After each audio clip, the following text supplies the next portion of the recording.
Okay, so I guess like the reflecting pool really did turn green absolutely immediately. The geese pooped in it. Are there geese in the National Mall? A genuine question. I don't actually know.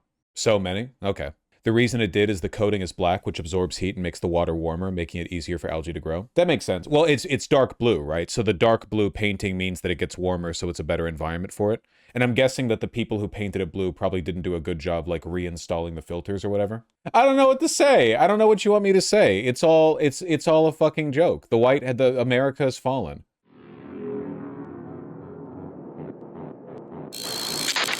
It's the most America is fallen. Sorry about the noise. It's the most America has fallen shit that's ever happened in human history. We're like being occupied by Epsteinites. It's literally like a coalition of Russian oligarchs, Saudi Emiratis, pedophiles all occupying the White House. It's insane. Epstein a better taste than this. What are dirt bites doing in the White House lawn? You're incorrect, actually.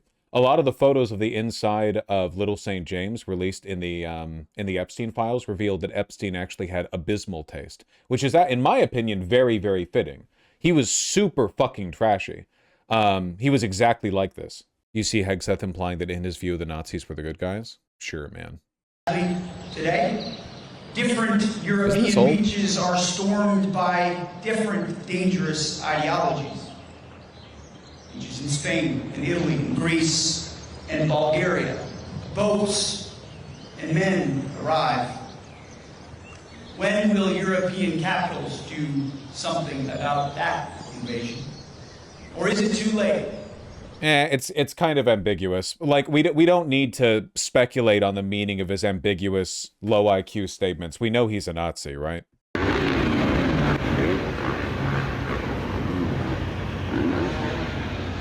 I'm sorry that I can't live commentate on America's 250th slash Flag Day slash Trump's 80th birthday. That's today, by the way. It's Trump's 80th birthday today.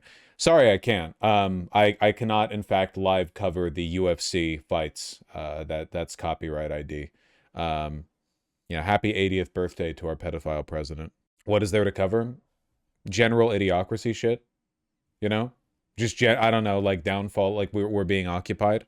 There's meaningfully no difference between what we're seeing today and if DC had been captured by a foreign power that was looking to humiliate us, you know? It's the kind of shit that like Bronze Age rulers would do after they captured an enemy capital, you know, like let's throw like a blood sports game on the lawn of the Capitol building where we can humiliate and denigrate their traditions by rubbing our asses all over their sacred iconography. The fact that they have a fake print of the White House over the actual White House is really just the piece de resistance, you know? Truly phenomenal. It's baffling. There are no jokes left because they actually did it. That's a good way of saying it. There are no jokes left. Like the Chinese doing opium in the front lawn of the Imperial Palace during the Opium Wars. We could get a couple of like fent walkers up here, you know? Lumbering around. Honestly, it's kind of the most honest representation of modern America. I do resent the implication to an extent because there are plenty of good people in America, and I really don't think that the average American is actually that, like, character-wise, much worse than the average resident of other developed countries. I really don't. I really think the difference is just that our institutions and our media are the most corroded by capital. If anything, the fact like Brexit passed, the average Frenchman says he doesn't want to live next to a person from a different nationality or whatever. Like it seems like the underlying tribalistic instincts are pretty present everywhere. It's just that in America we have been worn down by a like exponentially greater amount of external pressure on our institutions, you know? I've seen channels like Kyle and Majority Report cover things like this in Jubilee. Is there something they're doing to get away with it that you're not? No, everyone's subject to the same live streaming content. It's different for live streaming. I can't speak to the Majority Report, but it's different between live streaming and pre-recording videos. If you're pre-recording a video, you have the ability to dispute a copyright strike or a copyright claim. you have like a system you can go through to like check YouTube's auto like content ID system to make sure that your content is transformative. But for live streaming, it doesn't. For live streaming, it is just an automatic flag, and if you run afoul of it, you get in trouble immediately, and you don't have the ability to go back and do the same kinds of pre-release edits that you would do for a non-live stream video, for a released video. So it's more dangerous for live streaming. That's stupid? Yes. Aren't live streams more lenient for that reason, or am I misremembering? Marginally, but you still don't get the ability to go back and like edit it or double check it or whatever.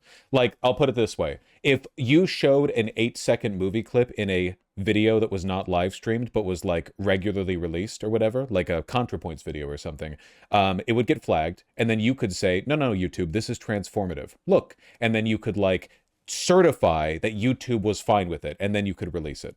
And you'd be fine. Whereas in my case, if I played 8 seconds of a movie, that would just be a channel strike, and I would have my stream immediately ended, and I would have to fight against it. I'd lose like a week of the ability to live stream. I would not be able to live stream for a week. I would have to take it up with YouTube's like content moderation system rather than their back-end content ID system. So I feel like you should be able to reverse that with the VOD though. Talk to YouTube, dog. I know how it works. I can't. You can't.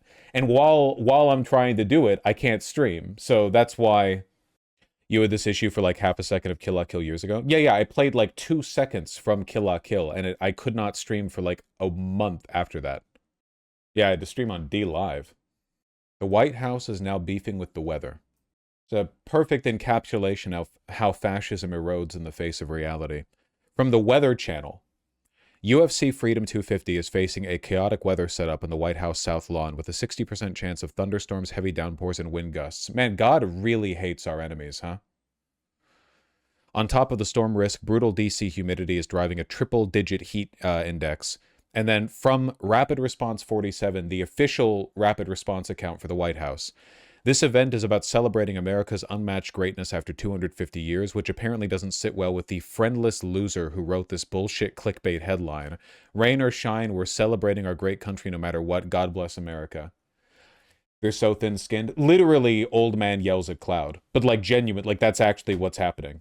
Like the Roman emperor that railed against the sea to stop flowing. I would do that shit if I was an emperor. I would let the power corrupt me immediately. I would let it would be no delay whatsoever. I would just instantly start saying shit like, advisor, let the wind stop. Why does the wind inconvenience me so? Please let lightning strike and burn down that flag. Jesus Christ standing atop the, Aura Farming standing atop the Washington Monument pointing at the American flag over the White House. Shoot down that flag, Dad.